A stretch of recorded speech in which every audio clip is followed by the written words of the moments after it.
Crossed over, took flight, tell the cameraman zoom in. I put you up on game, it's the podcast, tune in. Tune in, tune in. It's the Ace League podcast, better tune in. Crossed over, took flight, tell the cameraman zoom in. I put you up on game, it's the podcast, tune in. Tune in. What's up? Welcome to the Ace League podcast. I am your host, Erica Janine, and I'm filling in for Jessica. This is our Ace League director, Will Lee, and then we have our special guest today, Xaviar Gray. He is a financial advisor. Is that correct? I am. Awesome. So, just jumping right into it, we have a ton of stuff to talk about today. I want to know, with all the lost revenue due to COVID, what are some things people can do to recoup some of that income? So we were talking about this a little bit earlier, sort of alluded to it. I think what I've noticed from my end is probably that there's an even wider gap, right? I don't know if you saw some of those articles, but something like billionaires got $480 billion richer since March. So thinking of that from a number standpoint, and then just thinking about the interactions I've had with my clients, there's a number of individuals who had a level of success, had dollars, had liquidity, and during this time period have been able to make fantastic moves. If we're just thinking of the market alone, in March, there was a big drop in the market, and during that time period, many people were able to buy at a significant discount. So as far as how has it affect the community, the economy, I think that gap from a top level down has definitely it seems to have widened for sure. I think what it's also done is it's forced many of the people that I've had interaction with to be more mindful with the decisions they make, be more mindful with what actually is important to them from a monetary standpoint. Where should they actually be spending their money? Things like reconsidering wills, reconsidering, do I have the right insurance?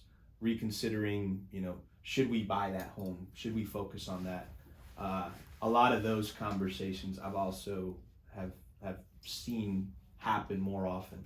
Yeah. Look, I guess I'm gonna hit it from a different angle, right? Yeah. And what I've seen is people's ability to try to manage their self and manage their finances, but at the same time trying to navigate our new normal. Okay. Our new normal right now is we have a lot, as you said, the income gap is huge, right? But the people that's already poor are struggling, and they're struggling mightily over the same things that they always been. Yeah, nothing's changed there. Yes, you're getting people, big corporations are taking advantage of people who have mismanaged money. People are pawning their items and not being able to have the ability to get them back. There's so much stuff that's going on right now that's troubling. And there's going to be ramifications for this, because the larger you have the income gap in this country is where the haves and the have-nots, that's only going to grow up to become more envious of each other. And when that happens, people become more violent, because I like to say this all the time, when I was mentoring kids and things of that nature, is that people don't envy if they already have it, right? If you see someone with a BMW and you got a BMW, you don't envy them. If you see them with a nice house and they have the PS5 and the Xbox One and you have that as well, you don't think about breaking into their home. And that's what we're creating. We're creating such large wealth disparities that there's only one possible outcome, and that's going to be violence. That's going to be robberies. That's going to be B&Es. That's going to be a lot more of that, because as they say, most crimes are committed within your own community that you know. So that's what we're going to see. So you're going to have more poor people looking at other poor people that have just a little bit more than they have, and start targeting those individuals. So there's going to be some ramifications from this fallout. And why? That's a whole nother topic for another day, if you want to go into the real reason why all this stuff transpired the way it did.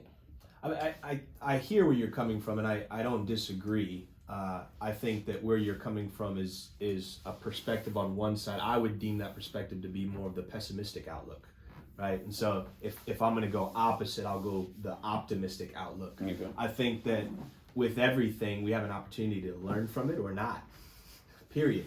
right? So whether we're that person who's had wealth or a person who's never had wealth, what I know to be true, and the stance that I've always taken, is I believe that with the World Wide Web, I mean, there was a homeless guy that walked up to me the other day that had a smartphone. Now, I don't know if it had access to the internet, but if he walked to the coffee shop just down the road, he can access the internet, and up on the screen says the password, right? And with the World Wide Web, there's nothing that I can ask Google that Google doesn't have the answer to. So I think from my lens, my perspective is, I don't think that the answer has to be violence or that the answer will be violence. I think that that's a choice, and I think that, just because of that disparity, you can choose to learn something so that you're not that poor person anymore. All right, that's funny you said that, because here's what I will push back on that. Yeah. That same individual, that homeless person with a smartphone, okay, who goes into the internet cafe and then asks Google, well, what exactly is he asking Google for? Because you're talking about miseducation for a person to even be in that position, right. Or the different drug abuses and things that happen, or whatever it may be. Maybe it's a military veteran who just didn't receive the health services, and now he's going through whatever he's going through. But with that being said, if you have someone that is going to do a Google search, there's no Google search for having a loss of father or lost revenue or lost family member due to, extenuating circumstances. You know what I mean? So yeah, what are essentially are we saying? We're saying that these people that self-educate yourself when you never received an education in the first place. You see what I mean? And maybe that can tie into learning how to learn kind of thing. Yes, the learning how to learn. Maybe that ties into a conversation that we'll have later on when we talk about the community. Yeah. But I like that. But That's you see, fair. you see what I mean? I just want to make sure that we focus on that, because there's some people, and we've been in there, which all of us have attended school, college, things of that nature. We've been fortunate to be able to be in position of higher learning, but not everybody has that same privilege, and not everyone has had that same opportunity. As much as people want to sit there and say, here in Orlando, Florida, there is a huge educational gap between the education you receive from Winter Park High School, or you go 7 miles up the road and you go to Evans High School. There's an educational gap there, no matter how you want to spend it, all right? And so that type of stuff, it needs to be addressed, because why is that? We're talking about a 6-7 mile difference, and we're talking about light years in the education. And the same OCPS school system. As a former teacher of the OCPS school system, I can tell you that I've seen it personally firsthand, that you can go right down the road and the whole educational process is completely different. But I know you got to get ready to go move on to the next topic. I was letting you talk because it actually piggybacks off of that. So I was going to ask both of you, why do you think the minority communities, particularly the Black community, struggle to build economic wealth, in this country? What? People are going to say this is the easy, irresponsible answer as far as if I say slavery. But if we look back on what slavery truly was and the income gap that it caused, then that's the foundation, right?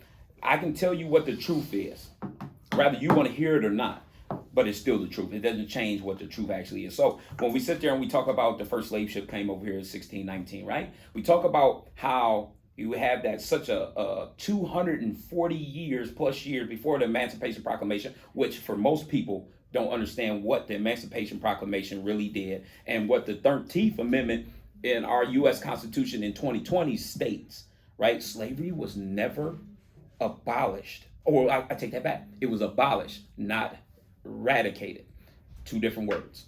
Yeah. So the abolishment of slavery was in what basically is saying, because our 13th Amendment says this, for those of you that don't know, that slavery and involuntary servitude is illegal unless, that's what it actually says, unless, and in some interpretation it said except, as punishment of a crime which you are duly convicted of in here's United States and therefore provinces.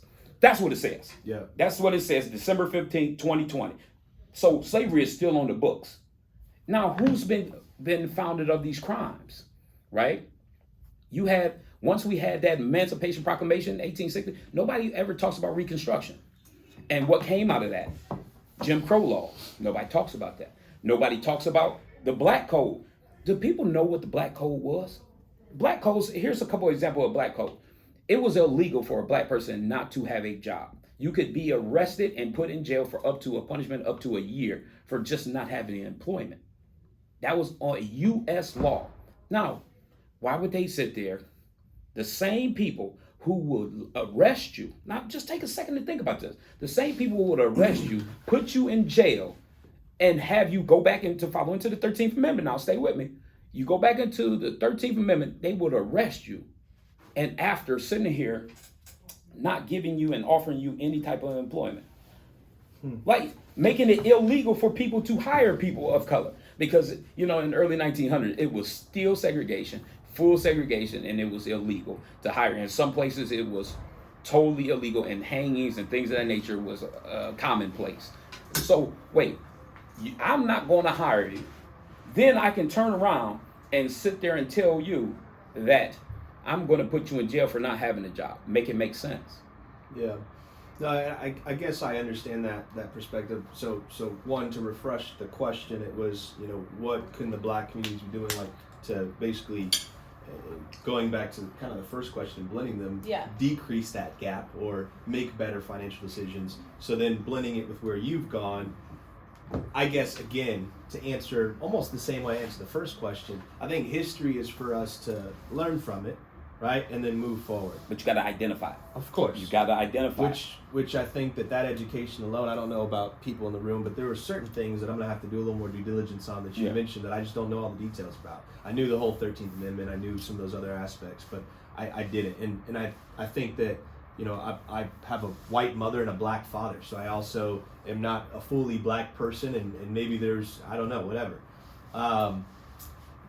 Where I go is, I think that there's always things that we can be doing. There's always information that we can be seeking to create more success. Now, man. When you look in predominantly black communities, where most of the businesses lie are in things that we know.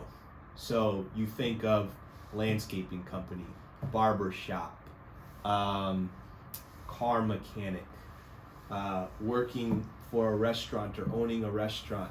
There is a reason why there are constantly those same jobs, those same pieces of knowledge in those worlds. So then you think, okay, well, how do we build upon that? And this is kind of going down a whole like civil and education path. So I'm not going to go too far because that's not my area of expertise or knowledge.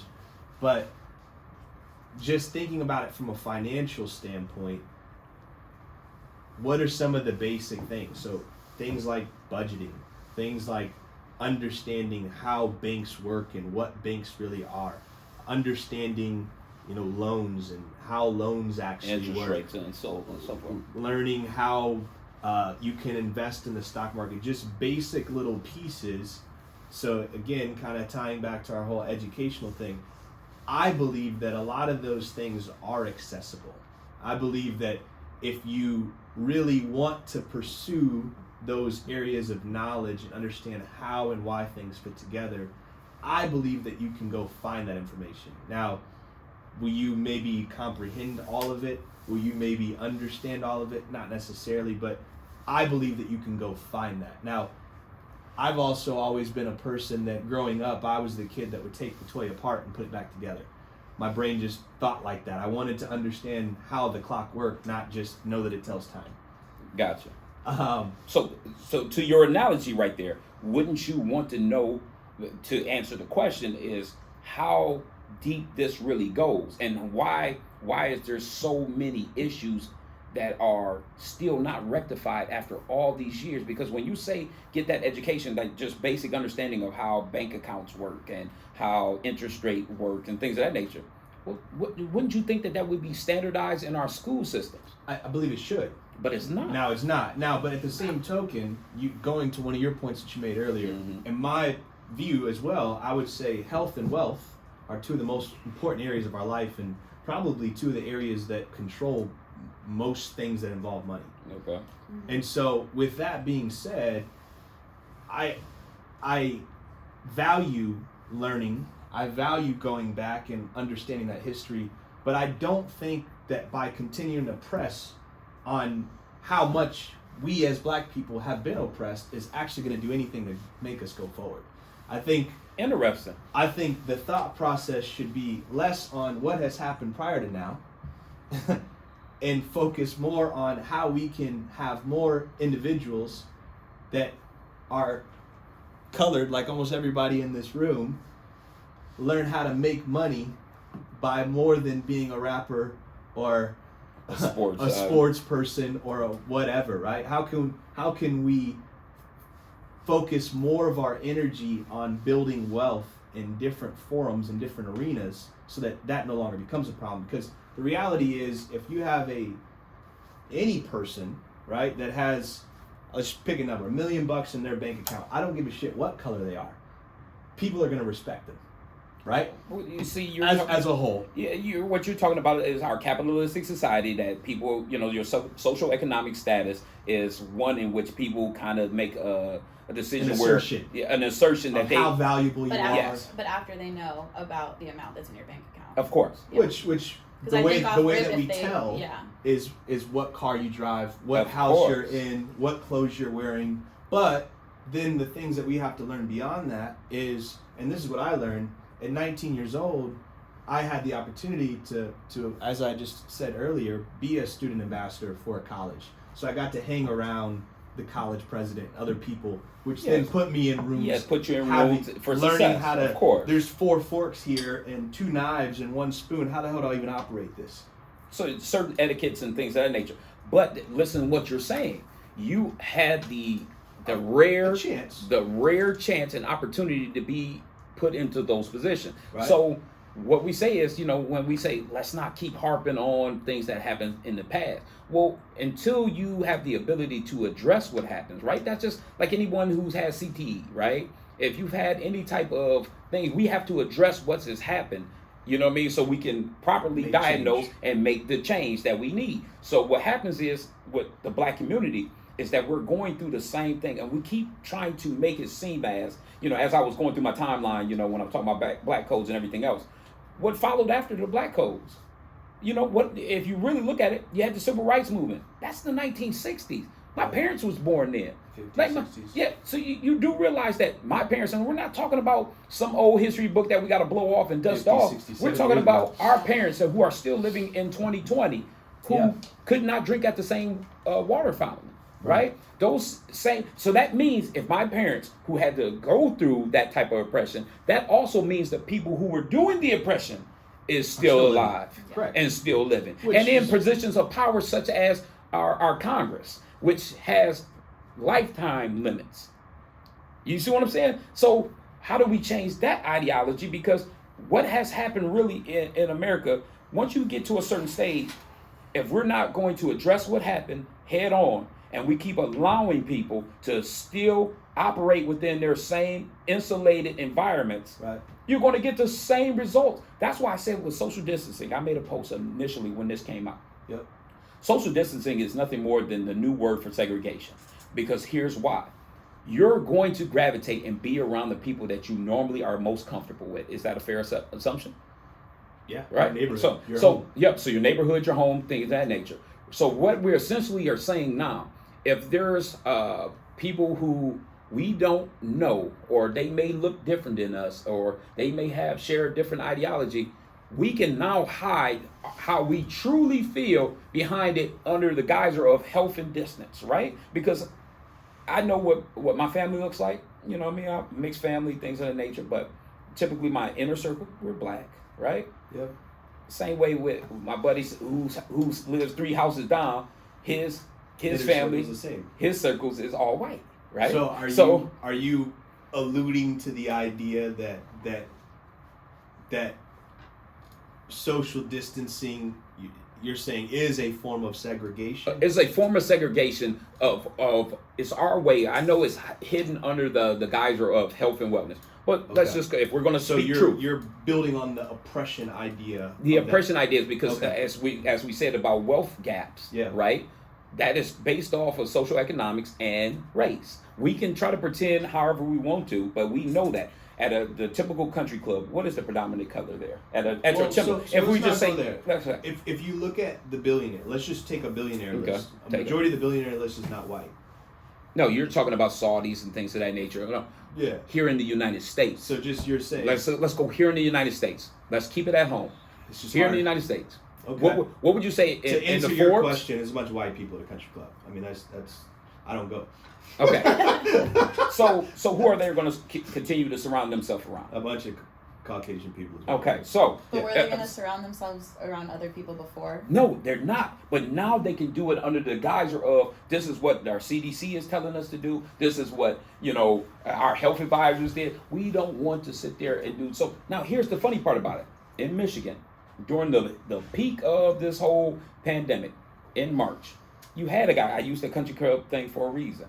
You had a country club, had 700 people there. At the peak of the pandemic, no masks, no social distancing, just having a good old time. Now, why is that? Because could that not one of those people had coronavirus? Not one? You don't think not one person, one out of 700? There's probably at least 50 that got all right, afterwards. so what happens is that their comfort level and their insulated communities, it's one of those things where now had near you try to show up to that, you know what is going to happen. It's going to be a situation where we are comfortable with our surroundings and the people who share the same ideology as us. And so if we can keep now and say, hey, I'm going to keep it over here because this is what I believe, this is my family, I'm keeping my family safe, we're staying insulated, and Yeah. So I don't think everything is about color. I think that there are belief systems, and belief systems stem from our community, which is also going to your point. And if you're surrounded by a certain community, if you're always around African American individuals that think like you, talk like you, walk like you, wear the same clothes as you, then you're going to think like that. If you're surrounded by all kinds of different people, then you're going to adopt different forms of thinking. Of course, that's what college is, quote unquote, supposed to do. Right? Yeah. Blending people together, right? Because, I mean, if you go back, so to your point too, if you go back to like way before, if you grew up in a town, you went to the same elementary school, which means that everybody that was in your town went to that elementary school. Then once they were done, they went to middle school and high school, and it wasn't until you got to college. And received the same cookie cutter education, which has been factually proven to be inaccurate. That's what I mean, though. Right. When we all grew up, we're all different age brackets right here. But when we all grew up, we have received the same type of, in our book, Christopher Columbus came here in 1492 and he did X, Y, and Z, right? So we kept hearing that each and every generation. So we are getting taught the same misinformation that is being recycled. That's the issue of what I'm saying. And that's not done by accident. That's not done by accident. I would believe that, right? But at the same token, I don't know that 1 + 1 always equals 2. Right? Okay. And what I mean by that is there happens to be these same people that are always in power because, and this is where I agree with you, and I'm going to build upon your point, because people haven't tried to push. People haven't tried to make change. Hold on. I'm about to say, as you're saying that, you're like, do I really want to say it that way? Not and that Freddie, way. By all means, chime in. Yeah. The right pieces of knowledge and the right pieces of time and the right amount of persistence, the right amount of effort didn't push those walls down. So there always was the same white people that were always in service, always the managers, always the decision makers, always the whatever. And so in their minds, in their vision, in their worldview, in their philosophy, nothing needed to be changed. Right? Nothing needed to be changed. It was good. They were Gucci. They were comfortable. Mm-hmm. We're good. Right? We don't care about them because that doesn't impact me. Now, and this is where I challenge it, because they think like that, using this proverbial old white guy, right? Of course. Does that mean he's racist, or does that mean he just doesn't give a shit about anything besides himself?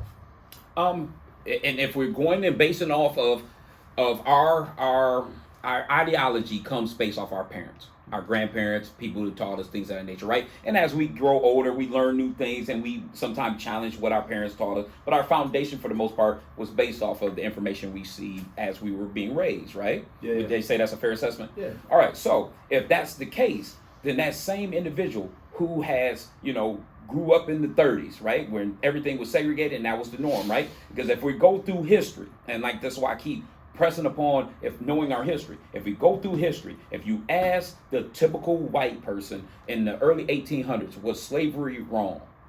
Nah, I don't see nothing wrong with it. It's a good way for us to keep on making our money. You ask them in the late 1800s, you probably had a few more that says, well, yeah, this probably ain't right. We just let them get them. They need something. So when black people told them this is wrong, no, you know what I mean? They're not trying to hear it. 1900s, early 1900s, yo, this is still wrong. Stop these black codes. Stop this Jim Crow law. No, larger percentage over time. You start getting a larger percentage. Now you get into the 60s where we're taking the Montgomery bus boycotts, and we're going into the street marching million men out on Washington, D.C., and we're trying to have our voice heard, right? Mm-hmm. This is why, that old adage, those who don't know history are doomed to repeat it. Mm-hmm. So when you had that, does that not sound very familiar? Marching on. I was walking down Magnolia doing it. Wait, so exactly. So doesn't that sound familiar? And if you want to even go and take it another step further, let's go back into the 90s. Do you remember what happened? And because a lot of people bring up the basketball stuff and everything else. But in 1991, when Jordan won his first title, did you know what was happening in the city where he won that first title? That was called the LA race riots. For those of you who are not old enough to remember that, I remember that. So wait. Doesn't that sound like, if we fast forward to 2020, doesn't that sound like why we was in the street tearing down everything over George Floyd? Very similar scenario. Yeah. Police brutality, beating. Fortunately for Rodney King, he survived it. George Floyd didn't, right? And we're repeating the same things over again. And all the while we're having our politicians, our lawmakers and stuff predicate to us that say, we're getting better. We're making change. But how about I receive my fair treatment, my equity now? Not like my great-grandparents where they were begging for theirs, not like my grandparents who wanted theirs, not like my parents. How about I get mine now and you stop telling me to wait? Because I'm getting tired, and I think a lot of black folks are getting tired of being told you have to wait. Yeah. It's getting better, slowly but surely. So what, my kids? So you're telling me my kids, my next generation coming up, maybe it might get a little bit better for them. All right, and their kids is going to have it even better. Why do we have to always keep waiting? Well, and that's the problem I have. And obviously everything that you just said is reality. It's not just your view. Yeah. It's reality. You're pointing at I only speak material I'm facts. Florida's honesty broker. Right. I'm going to give it to you honest. I wanted to talk about our community and how athletes can help change the communities. What do you think they could do? Or so going to my point, I work in finance, so that's probably going to be the perspective I have. I'm a capitalist. Gotcha. Money, growth, right? It's just how I think, and so what I know is that money buys access. Money also buys opportunity, and money gets you indoors. Now, forget the race piece. I know a number of athletes that have used their platform of being an athlete to get them into doors, that now the level of financial success that they have and that they've created for the people immediately around them has drastically changed things. They're now making more dollars outside of basketball than they ever were in basketball or are in basketball. Like the KD and Silicon Valley thing and all that stuff. I'm not going to give an example. I know guys firsthand. Yeah, right? Yep, got you. So, to me, if that is the case, and it, I don't mean let's just start any old business for Pookie and my nephew and the list goes on, right? But it's how can you take those dollars, take that opportunity that you have as the athlete, build the relationship with the coach. As the athlete, build the relationship with the GM. As the athlete, build a relationship with the people in and around the game who likely are probably not black. Let's just be real. Yes. I'll add that piece in there. Because they're likely going to be indoors. And through that, you as that athlete are going to obtain knowledge and education that you would have never obtained if it wasn't for the dollars and the platform that you have as an athlete. Then, to me, your number one job should be to take all that information and then apply it, right? I don't think that every single person in your family should own a business. I don't think that every definitely single one of your friends should own a business. I don't think it's that simple. I think it could be as simple as I don't know. I'm not going to give specific advice because there's so many different nuances to that. But for me, I really do believe the source of the growth, the source of creating more success is more individuals who weren't athletes, who weren't artists, who weren't whatever, having a level of success, showing that I can build wealth with real estate, I can build wealth in the market, I can build wealth through owning medical practices, I can build wealth through owning shoe stores, I can build wealth through owning gas stations, whatever it is, I don't give a shit what it is. But there's some form of business, of wealth building that exists, and that knowledge needs to be taught. Fair enough. I have nothing else to add to that because that was a great answer, right? I love what you said. You're just saying about taking the information that you've given, that you've been, exposed to because of the position you've been put in, and giving it back to the community. The only thing I would say is that how do we get those individuals, those athletes, to see the plight in which is needed in You shouldn't have to. And this is where I would challenge, and I'll look right at this. If you have created that level of success, if you've played NBA ball and you made a couple $1 million, nobody should fucking tell you to go back to the community and help them out. If somebody has to tell you that, But see, to me, that's a problem. This is where we have to be honest with ourselves. Not everyone feel obligated to give back to the community, right? Should they feel obligated? Let me ask that question. Should they feel obligated to give back to their community when their community typically, and I'm just going to speak for the black community, the black community is typically one of the fiercest communities and quickest community to tear down its own people on their way to success. They'll build you up to success and then tear you down once you get there. I mean, and it very quickly. And so if you're going to do that, what obligation will I have to feel besides? Define community. It doesn't have to just be like, so I'll give an example. You mentioned that kid, that boy, that family. I used to give a lot of hours coaching at PAL, coaching at Child's Park from St. Pete, dealing with a number of kids. There was one kid in particular, DJ. I love this kid.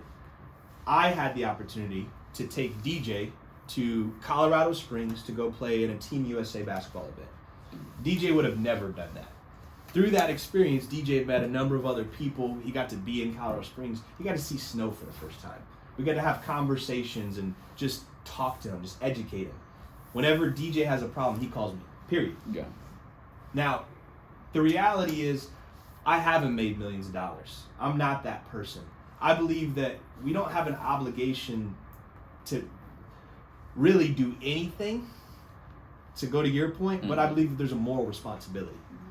If you ask me my vision, I know exactly the level of net worth that I want to have and the level of success I want to have. And my vision with that net worth, that success, is to give a majority of it back to creating all these things that we're talking about, all these things that we're doing. Enough. That's my vision. Okay. Now, do I believe that everybody has to give their time and money? I don't believe that they have to. But I believe it is a moral responsibility. If you've obtained a level of success or knowledge, what's the point? I mean, J. Cole, I was listening to this verse. What's the point of keeping it? Yeah, what's the yourself? point of knowledge if you're just going to keep it for yourself? We are expecting our athletes to make this monumental change when I think our athletes, for the most part, I think they're very They're just people too. They're people too. Yeah, we put them on a pedestal, but they're same challenges, same struggles. They're going through their different things, and they still, a lot of those guys, what we're talking about, because I deal with NBA guys all the time. They're going through their financial literacy they never received. Of course. They're going through the issues and stuff that they never see. And that's what I'm saying. We have to get down to the foundation. We keep looking at the end result and not getting back to the foundation, the fundamentals of why do we have these issues where we have, these young 25-year-old multimillionaires going broke by the time they're my age. So we are going to go into the segment of start, bench, and cut. And yes. Go ahead and all right. So we have start, bench, and cut. Okay. So now here I'm about to apply the pressure on you because the guys are watching. We have 3 highly talented, I mean, pros. All 3 of these guys went to the NBA, phenomenal players. But I need you to start one. I need you to bench one, and then you got to cut one. It's going to be a hard decision because that's why I made these questions. All right. So with that being said, the first guy, we have Maurice Spates, we have Eric Griffin, and we have Eric McCree. Who are you starting? Who are you benching? And who are you cutting? All right, so I'm going to keep it simple. I'm from St. Pete, so I'm starting Spates. Okay. All right. So inside job there. We Okay. just have to do All that, right. you know? All right. Talk about connection. I still have to be honest. I'm not familiar with Eric Griffin. Forgive me, brother. I'm sure you're probably a killer, but I don't know you, so we're getting you cut. I'm sorry. Eric McCree, you can go. So I guess we're just gonna have to bench him. We'll come in later. You know? Okay. That's my sequence. All right. So that's your sequence. All right. So I have conversations with these guys pretty regularly. So, you know, they're going to end up seeing this podcast, so I'm going to probably take some heat for it. Yeah. But it is what it is. I say what I say, and, you know, I am me. All right? So I got no problem. As Florida Honesty Broker, I got to make sure I keep telling y'all that because some of y'all don't understand. I'm going with Eric Griffin. I'm starting Eric Griffin. Age, his versatility. He has the ability to sit 6'8"? there. Yes, 6'8", move, shoot, stretch 4. I mean, he can do it on both ends, athletic. And that combination is very, very rare. And now I've got to know him more and more because at first me and him had he was, you know, feeling some type of way the way that I had him listed on that top 50. And I ran into him on the block. And, you know, we got to talking. He played in the Ace. No. We don't do that. But no, we got to talking a little bit. And then he showed me that he's a pros pro. A pros pro. He did something very unique. He had a TBT game right there on ESPN out in Cleveland. And literally 8 hours later, he was at his Ace League game. Oh, wow. That's what a pro do. Yeah. A pro is Something's always scheduled, something's on the book. I'm going to follow That's through, what they do. Commit. And so that to me showed a lot of character about who that young man is. Now, as far as who I'm going to bench, I'm going to bench Mo. Now, Mo, you know you're my mans, all right? Mo, you my mans. All right, but I got to bench you just because obviously you know what kind of caliber quality brother Mo is. So if we're talking about stuff that being, you know, outside of basketball and the things that he does for his community and sending kids to school, that guy is A1. So that's no question. But given his age, given that, you know, he's not quite the player he once was. You know what I mean? I'm going by right now, so I'm going to put him on the bench. But I still think he's a phenomenal player. You don't have a 12-year NBA career and be, you know. 2 years in China. Yeah, and he's still playing in China as well. Yeah. So it's not, you don't have that kind of career and you're not phenomenal. So he's definitely, you got to be on the team still. Cutting, I got to go with Eric. I'm going to have to cut Eric just because I think that he's a good player.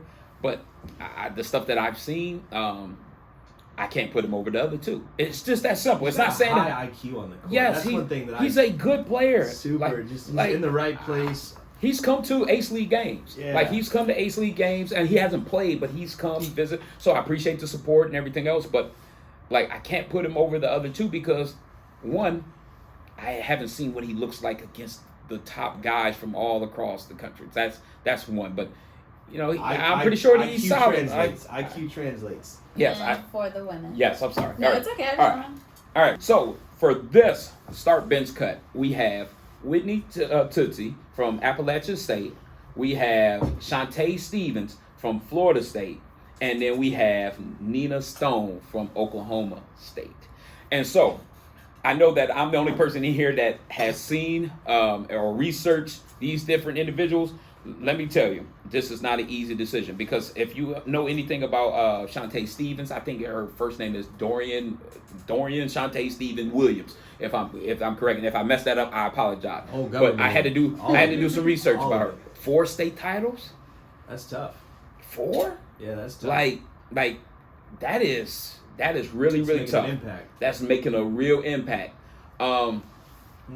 But if I'm going by my eye test and what I've seen, now these are all OGs, like they're, you know, out of their playing days and everything else. But their moms and yeah, sisters. I'm gonna have to go with I'm gonna have to go with Shantae 1, Nina Stone.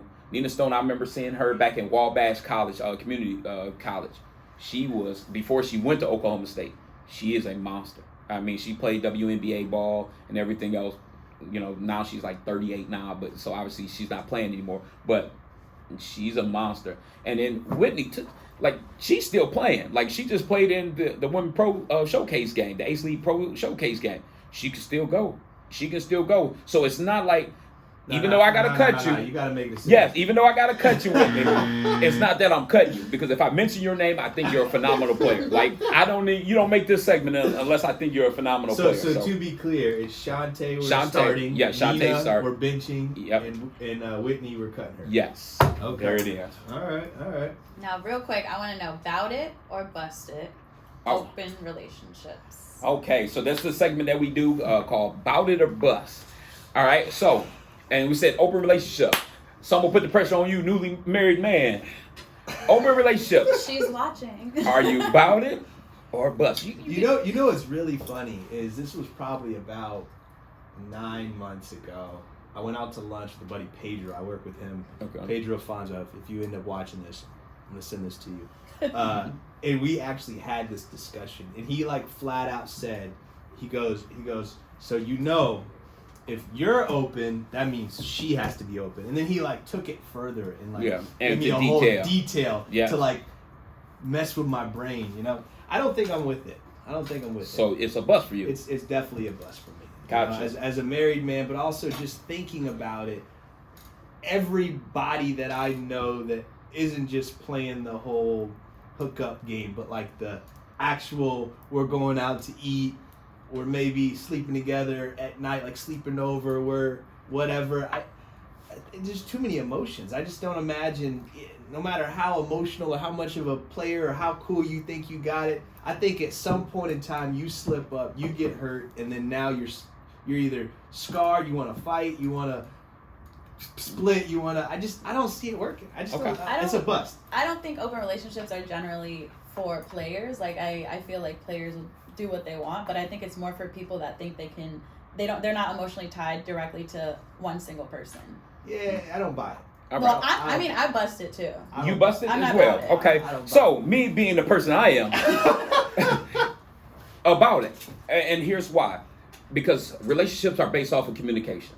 And that's by definition. When you say open relationship, that means you are open with your partner about who you are, what is your true authentic self, and that you communicate in such a way that this idea, right, especially here in Western society, that, you're going to meet one person, you're going to stay with that one person, that's the only person you're ever going to touch and sleep with for the rest of your life. It's nothing more, and I know some people are going to say this far-fetched, which I don't give a damn, because this is who I am, as a form of population control. Okay, and here's why. Because essentially, if people were in these open relationships and they start making all these kids, governments do not want to take care of all these children. Because typically, if you're not economically sound, like a lot of our Eastern brothers, you have to be economically sound in order to have multiple children and have multiple wives and things of that nature. So what here in Western society is a free-for-all. So they don't want people having 7, 8, 9 kids, right, with a bunch of different women, because that causes conflict. So, but what I'm saying is, open relationships has the ability of, you can tell her, this is what I am, this is who I am, this is what I plan on doing. She can tell you, and you have to understand that, because I know a lot of people don't like to hear this, but unfortunately, there's going to be very few people that ever meet a virgin. Okay, that's on either side of the spectrum. So if you're dating someone and if the mere thought of her ever being with another man drives you insane, well, there's a high possibility that she's been with another man before you. She's done other different things. We got to add the girl guy thing to all this right. component. So we are. So no, because so I'm saying it from multiple perspective, because that's, and vice versa. Well, so when you say a man, that you come up to this man and let's see, where did you meet this man at? Right? Did you meet this man at the club, at the beach, and right across the street? Did you? Was this one of those situations where y'all had sex on the first time, or it was some college party that y'all met each other at and everything else? you have to be realistic with yourself and know who you are and have these difficult conversations, because the version you are now at 25 years old won't be the same at 35, won't be the same at 45, and so on. So now the person that you're with also will make those changes. So now, are y'all changing together, or do you waste many years? Because that's one of the biggest problems with a lot of relationships, and the biggest fears of a lot of relationships is that falling out of love after spending so much time or a majority of your life with someone, and now it doesn't work out. And that goes by communication. You communicate and say, look, I love you, I want to be with you, but I'm not ready to settle down with just one person. I wanted to explore. It may be a situation where, hey, I'm not going to do anything with anybody else for years to come, but it may arise a situation where I want to do something. I want to be able to communicate that with you and let you know where I stand. Why so hard to, adulting ain't really that hard. If you really just sit there and be honest with who you are and tell that person, say, look, this is what I want. But what we do is, this is what happens. A lot of people in open relationships that don't know they're in open relationships. You understand what I'm saying? And so, I gotta keep it funky with y'all. A lot of people are in open relationships that don't realize they're in open relationships, and that's including married folks. Yeah, no. Because those married folks, things have changed, and when things have changed, they couldn't communicate that, saying that, yes, I once loved missionary style, but now I no longer want missionary style, and that seems to be the only thing you're capable of, and so now I want something different. You see what I mean? Well, I think Now we went specific. All right. Yeah, I think that's where communication comes into play Yeah. with any relationship, not even romantic. I'm just saying in general. Yes. And so, yes. It's communication. Yes. There you go. Hey, communicate. That's how it is. So, that's my stance on it. Yes, I am definitely about it. You got to have that kind of communication. We It need can be some all the things signs, else. about it, bus. Yeah, Yes. you should do like a. I like that. We have to do that for the next podcast. So you can go ahead and bring us on. Like the cartoon, like bam, bow. Yeah. I got you. About it, bus. Well, thank you so much for being a part of the ACE podcast. And I wanted to thank you for spending your time with us and your knowledge. And where can everybody find you at? Probably the best place would be Instagram. Instagram at Xaviar, Xaviar Gray, Gray. That's probably the best place. And if you're happy to be on LinkedIn, I'm pretty heavy on LinkedIn as well. Man, I appreciate you for coming on out, man. Absolutely. Thank you, family. Absolutely. All right. Appreciate it. And thank you so much for watching the ACE League podcast. You can find us on social media as well as follow our YouTube page.